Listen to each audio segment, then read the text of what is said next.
The stagecoach rattled to a stop in front of the mercantile just as the sun was beginning its slow descent toward the western ridges, and Nathaniel Bryce Whitmore III, heir to the largest cattle operation in 3 counties, stood on the wooden boardwalk with his hat in his hands and a knot of anxiety tightening in his chest that no amount of wealth had ever managed to loosen. He had built the Whitmore Ranch into an empire through sheer stubbornness and calculated risk, had negotiated cattle prices with men twice his age and won, had ridden out storms that broke lesser ranchers into bankruptcy, and yet here he stood, waiting for a woman he had never met, feeling more unsettled than he had in years. The arrangement had come about through his Aunt Constance, a formidable woman who had spent 2 years in San Francisco and had returned with strong opinions about everything from fashion to matrimony. She had written to a matchmaking agency that specialized in connecting eligible bachelors with young women of good family and character, and among the correspondence that followed had been letters from a young woman named Mei Lin Zhao, whose family had immigrated from Guangdong province a decade earlier and settled in San Francisco, where her father ran a modestly successful import business. Her letters had been thoughtful, precise, occasionally sharp with wit that surprised Nathaniel and made him laugh alone in his study more than once. And somewhere in the exchange of those letters, he had found himself agreeing to a marriage he could not quite believe he was entering. His ranch hands had not been shy about their opinions. Some had simply been curious, others openly skeptical that a woman raised in a city, and one so far from the world of cattle and dust and endless labor, would last a season on a working ranch. His own father, before his passing 2 years prior, would likely have had something sharp to say about the whole business, though Nathaniel liked to think the old man would have come around eventually, the way he always had when Nathaniel proved his instincts right. Still, standing on that boardwalk, Nathaniel found himself second-guessing every decision that had led to this moment, wondering if he had made a terrible mistake building his future around a stack of letters and a photograph that showed a young woman with a composed, unreadable expression that told him almost nothing about who she truly was. When Mei Lin stepped down from the coach, Nathaniel's first thought was that the photograph had not done her justice, though not in the way he might have expected. It wasn't merely that she was lovely, with dark hair pulled back in a simple, practical style and eyes that studied the dusty street and the ranch hands and the mountains beyond with open curiosity rather than the timid uncertainty he had half expected. It was the way she carried herself, straight-backed and unhurried, taking in this entirely foreign landscape with the same careful assessment she might have given a business ledger, as though she were already calculating what needed to be done and how she intended to do it. "Mr. Whitmore," she said, extending a gloved hand with the same directness that had characterized her letters. "I confess the journey was longer than I anticipated, but I find myself relieved to have arrived before dark.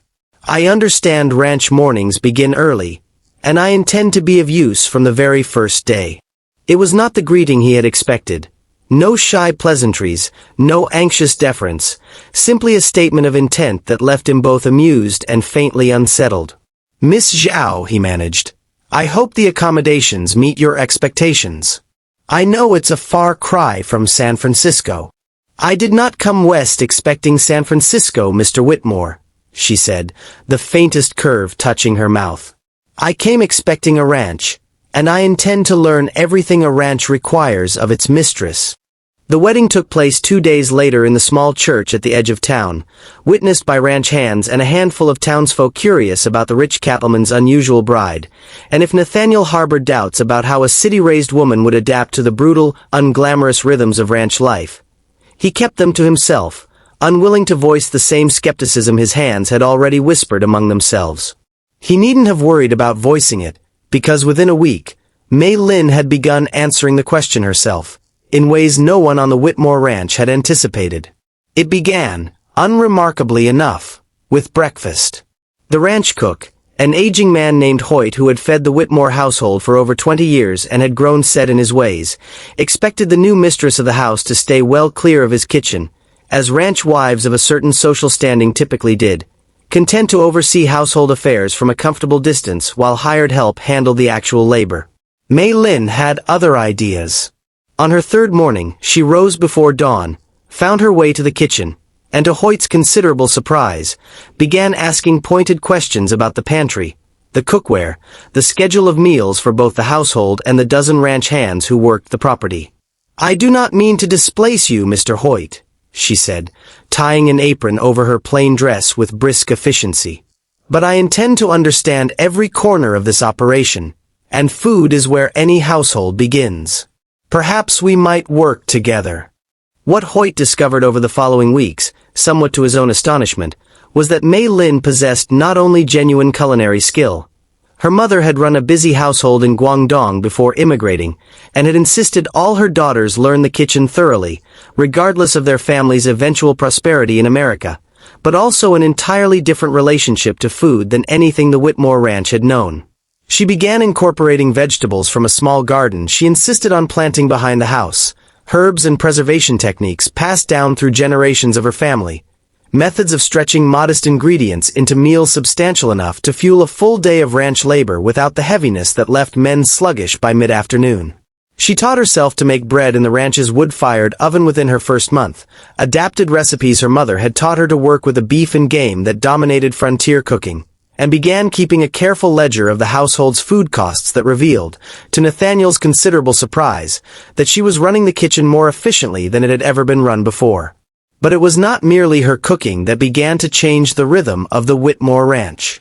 Mei Lin's father's import business had taught her more than she initially let on about commerce, negotiation, and the careful management of accounts, and within 2 months of her arrival, she had quietly begun reviewing the ranch's own ledgers, a task Nathaniel had always found tedious and had largely delegated to a bookkeeper in town who, Mei Lin discovered with some alarm, had been making errors that had cost the ranch a meaningful sum over the preceding years. She brought her findings to Nathaniel not with accusation but with the same measured directness that characterized everything she did, laying out columns of figures on the kitchen table one evening after supper and walking him through discrepancies he had never thought to question. "I don't mean to overstep," she said, watching him study the numbers with a furrowed brow. "But my father always said a business is only as sound as its accounting, and I noticed some things that troubled me." Nathaniel had expected many things from his bride. Grace, perhaps, or quiet competence in domestic matters, or at best a pleasant companion for the long ranch evenings. He had not expected a woman who could catch a bookkeeper's error that had eluded him for 3 years, and something in him shifted that evening, watching her explain the figures with patient clarity, as though he were seeing her clearly for the first time. Not as the uncertain unknown he had married out of practical necessity, but as a genuine partner whose mind moved in ways that complemented and sharpened his own.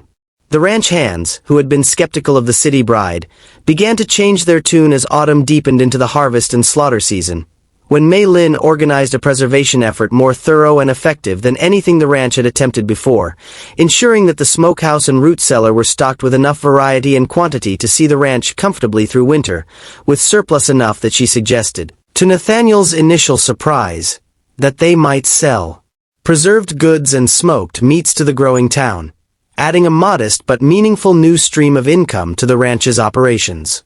By the time the first snow fell, dusting the mountains and turning the ranch yard into a crunching white expanse, even old Hoyt had become one of Mei Lin's most vocal admirers, telling anyone who would listen that the mistress had taught him things about kitchen management he hadn't learned in 20 years of cooking for the Whitmore family. It was a bitter January evening, months into their marriage, when the true test of what Mei Lin had built came without warning. A blizzard rolled down from the high peaks with a speed that caught even the most experienced hands off guard, trapping Nathaniel and 3 of his men out on the range where they'd gone to move cattle to lower pasture before the storm hit, only to find themselves caught in the full fury of it, forced to shelter in a line cabin miles from the main house with dwindling supplies and a fire that would not last the night without more fuel than they had on hand. Back at the ranch, Mei Lin refused to simply wait and worry. She organized the remaining hands into a careful, methodical rescue effort, drawing on both her own calm authority and Hoyt's intimate knowledge of the terrain, packing supplies with an efficiency that left no room wasted, and insisting on preparing hot food and warm blankets that could sustain a rescue party through the brutal cold. When the men finally located Nathaniel and his companions, half frozen but alive, it was Mei Lin's preparations, the extra fuel, the hot food kept insulated and ready, the careful accounting of exactly what supplies would be needed for exactly how long, that ensured all 4 men made it back to the ranch house without serious harm, rather than becoming another grim statistic of a Wyoming winter. Nathaniel, wrapped in blankets before the hearth that night, watching his wife move between the kitchen and the front room with the same unshakable competence she had shown from her very first morning on the ranch, felt something settle in his chest that he had not fully understood until that moment. Not merely gratitude, though that was considerable, but a deep and abiding respect that had grown, quietly and steadily, into something that felt very much like love. "You saved our lives tonight," he said, when the others had finally gone to sleep and only the two of them remained by the dying fire. "Not just with the food and blankets. With the thinking behind it. I don't know a man in this territory who could have organized that rescue as well as you did." Mei Lin, exhausted but still composed, allowed herself a small, tired smile. "My mother used to say that a woman's strength is often invisible until the moment it is needed most," she said. "I did not come here merely to keep your kitchen, Nathaniel. I came to build a life, and a life is not built by one person alone." "When I first saw you step off that coach," Nathaniel admitted, "I worried I'd made a foolish decision, marrying a woman I'd never met, based on nothing but letters and a photograph.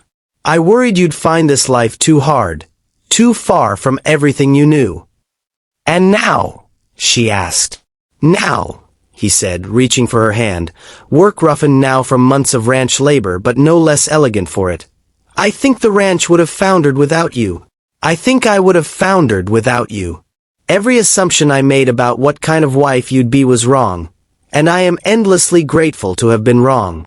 Mei Lin studied him for a long moment in the firelight, the same careful, assessing look she had given the dusty street on her very first day in town, and then something softer crossed her features, an openness he had rarely seen from her in the months of their marriage. "I did not marry you expecting to be merely a decoration in a wealthy man's household," she said. "I married you hoping to build something real, something that mattered. I think, perhaps, we have begun to do exactly that." Outside, the blizzard had finally begun to ease, the wind's fury spending itself against the mountains, leaving behind a vast, silent world blanketed in white beneath a sky slowly clearing to reveal a scatter of hard, bright stars. Inside, the fire burned low and steady, and Nathaniel Whitmore, who had built an empire of cattle and land through sheer force of will, understood at last that the truest wealth he possessed was not measured in acres or head of cattle, but in the quiet, formidable woman beside him, who had walked off a stagecoach as a stranger and had become, through nothing more than her own steady competence and unshakable resolve, the very foundation upon which his future now stood. Spring would come, as it always did, and with it planting and calving and the endless demanding rhythm of ranch life. But Nathaniel faced it now without the anxious uncertainty that had gripped him the day Mei Lin arrived, replaced instead by a quiet, settled confidence that whatever the seasons brought, they would meet it together, partners in every sense the word could hold, bound not merely by the vows they had spoken in a small frontier church but by everything they had built, brick by careful brick in the months since, a marriage, a partnership, and a life neither of them could have imagined when a stack of letters had first brought two strangers together across the vast, uncertain distance of the American West.